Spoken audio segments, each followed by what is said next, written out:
We'll turn back to Caron again this evening, and we'll invite David Rotenberg to the stage. David is the chief clinical officer for Caron. He's been at Caron for over 20 years and is recognized throughout the industry as an expert in treating co-occurring mental health disorders, family issues, and innovative approaches for treatment of adolescents and young adults. I've also heard David speak and talk about his own experiences, and very, very informative and a great way to introduce the subject. David, please join us. Thank you, Judy. Can you hear me? Good? No? Oh, okay, so I like to walk around. I have a lot of nervous energy. Okay. So anyway, I'll stay here. By far, my most important title is Caron alum and person in long-term recovery from alcohol and drugs. By far. And thank you for the nice intro. Treatment worked for me. Treatment worked for me at Caron, because I went to Caron and I did what they told me. And then when I left, I followed the continuing care plan, a critical element of any longitudinal recovery story. By the way, myself and Yvonne were 2 of 6 people in a small group at Caron. You should know that. So one caseload, 2 people from that caseload are speaking to you tonight. That's pretty significant. Well, you should know that. So, I too will have 25 years sober on May 5th. So, anyway.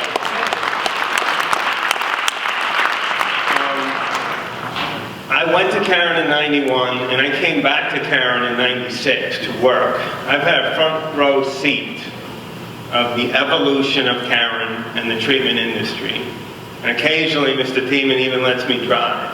And I have to tell you, the evolution, the integration, the sophistication, the level of involvement and talent that has come to the field since I came in 96 to Caron is phenomenal, phenomenal. And I have to thank Dr. Santoro for pointing out some of the messaging around our field. And I'll talk about that in a minute. Dr. Levine too, you too. But by the way, you did like 5 of my bullet points.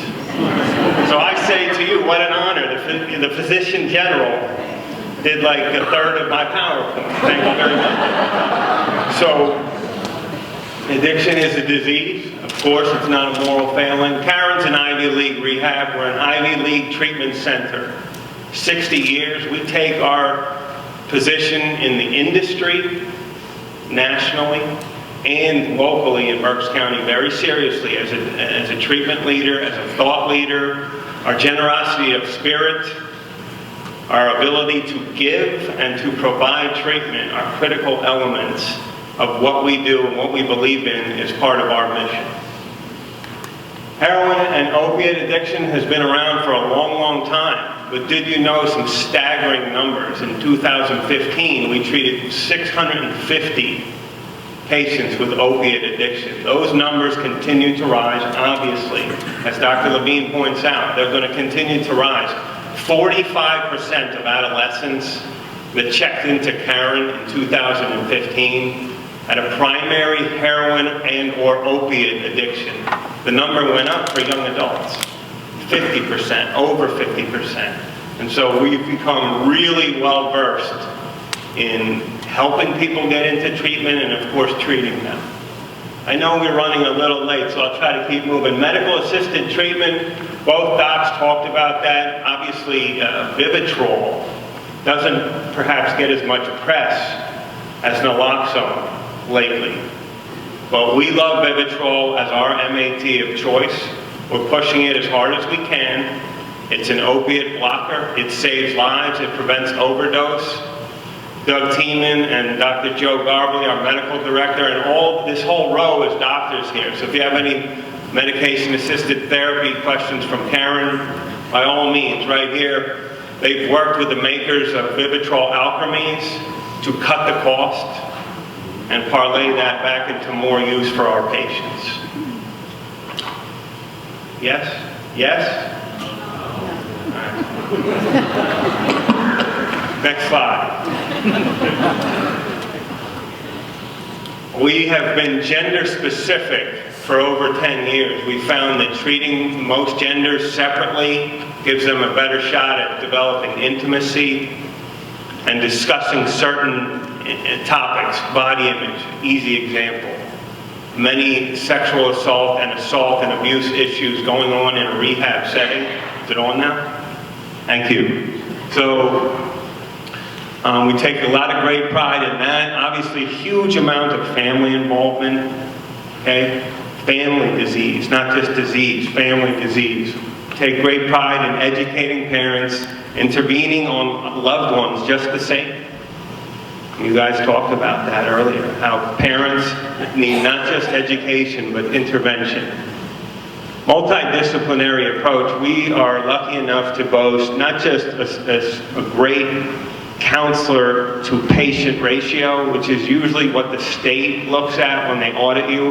I like to call it our interdisciplinary ratio of pastoral care, psychiatric care, fitness and wellness, counselors, psychiatry, psychology, docs, pain management specialists, nutritionists, alternative ed teachers, I could go on. Okay, we have outpatient services. My first home at Caron from 96 to 2000 was Caron Counseling in Wyomissing. Awesome community resource. Does a lot of work with TASC, does a lot of work with Berks Countyans, adolescent, family, adult, every level involved, including even pre-chemical dependence work. So, very good resource. My first year is a product that we've had for 3 years where we follow patients a year after treatment. Okay? The success rate of this program for those who participate for 1 year is 70%. If you know the drug and alcohol industry, you know that that is an astoundingly good number. 70% rate of recovery at 1 year if you participate. Treatment works. Treatment works. Participation in the appropriate continuing care plan works. Obviously, Caron sets the pace like no one else in terms of parent support group and alumni involvement. No one else. You see an example tonight. In fact, up and down the eastern seaboard, you see multiple examples of parent support groups that are not just Al-Anon. Okay? They are referral networks. Okay? They are interventionists. In quotes, but this is the work that these people do. It's amazing, some of the work our people are doing. Next slide. Student assistants, I've watched from 96 till now, I've watched Caron student assistants go from like 15 schools in Berks County to like 300, 400, 500, 600 up and down the East Coast, down to Florida, up to the Northeast. Obviously in Berks County, we're in every school district. We're proud of our SAP, we're proud of our our early intervention. And let me say this, I'm proud that we can, at Caron, educate a 10-year-old at a local school for prevention purposes and treat a 90-year-old up on the hill who's here in our seniors program. Open since January. Okay. Again, individualized treatment programming, targeting the heroin epidemic. Next slide for that. There it is. So we gave 70 Berks County residents $5,000 beds or less. That's a huge discount. And frankly, the bulk of those went to heroin addicts ages 18 to 30. Okay, that's our target. We want to get them, we want to treat them early in their life. We want to put them on Vivitrol. We want them to not just come to Caron for 21 days. We'll offer a significant scholarship to them if they commit to continuing care in a residential setting after Caron for an additional 3, 6, and 9 months. We don't want you to come to Caron and detox and then leave. We want you to commit to long-term care. We want you to commit to medication-assisted therapy, 12-step involvement. And if you're willing to do that, we'd love to have you. We'd love to have you. Financial assistance available, as Dr. Levine said.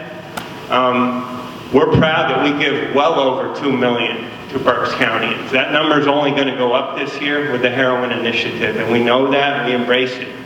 We at Caron embrace our responsibility for dealing with heroin and the drug epidemic in our county and in our nation. Frankly, we do. I love what you said, both docs, about holding other doctors responsible and how that needs to be part of the solution, which is what we're doing. Pharmaceutical companies. For me, it can't end there.